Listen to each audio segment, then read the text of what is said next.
अनन्या एक बहुत अच्छी लड़की थी और साथ ही साथ वह एक खुशमिजाज लड़की थी। घर का हर काम वह बड़ी फुर्ती से कर लेती थी और सुबह जल्दी उठती थी।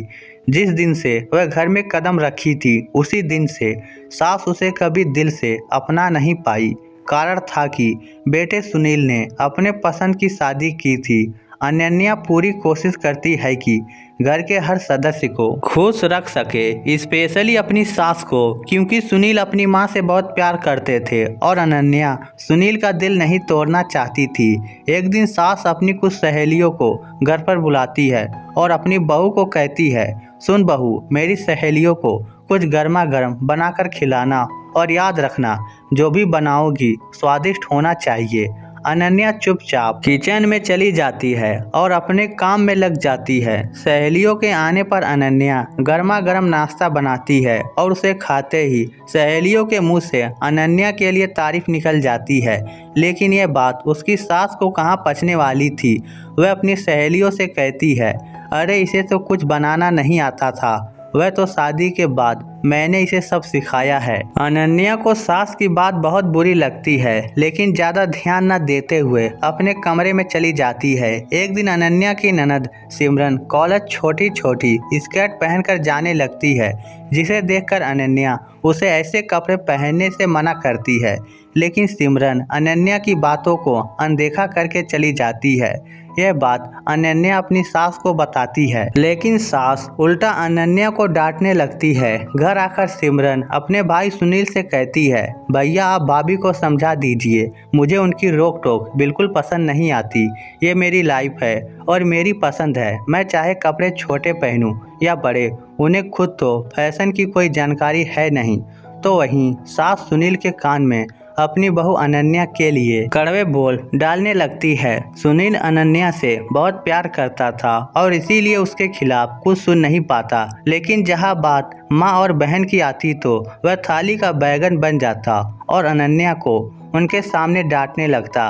अनन्या को समझ नहीं आता कि आखिर उससे गलती कहाँ हो रही है, क्योंकि वह तो हमेशा सभी का पूरा ध्यान रखने की कोशिश करती थी। अनन्या दौड़कर अपने कमरे में चली जाती है और रोने लगती है। उसका रोना सुनकर सास कहती है, ओ महारानी, अब रोना धोना बंद करो और खाना बनाने की तैयारी कर, तेरे काम ही ऐसे हैं तो डांट तो पड़ेगी ही।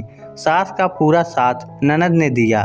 टेंशन और थकान की वजह से अनन्या की तबीयत खराब हो गई और वह आराम करने चली गई, जिस वजह से खाना नहीं बना सकी और उसका मासूम 2 साल का बेटा भूख के मारे तड़प कर रोने लगा।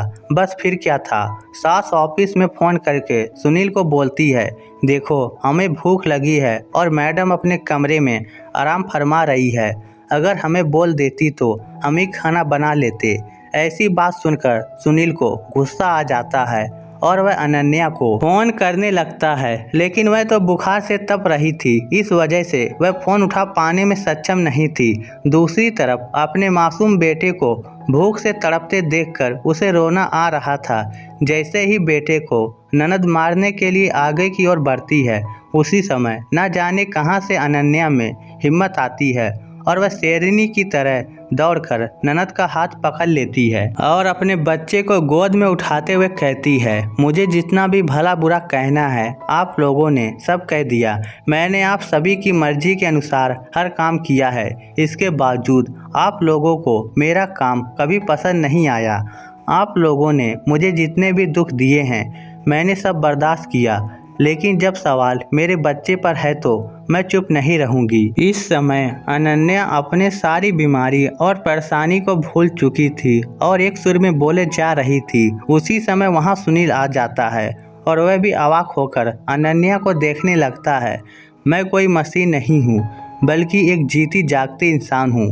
मेरे पास भी दिल है और मुझे भी बातों का बुरा लगता है, लेकिन आज मुझे समझ में आया है कि ज़्यादा सहने से लोग बेवकूफ़ समझने लगते हैं। अब मैं बेवकूफ़ी नहीं करूँगी, अपने बच्चे के लिए अपनी मर्जी से जीवन आगे बनाऊँगी। अनन्या की ऐसी बातें सुनकर घर वाले को अपनी गलती का एहसास होता है और वह शर्मिंदा होने लग जाते हैं।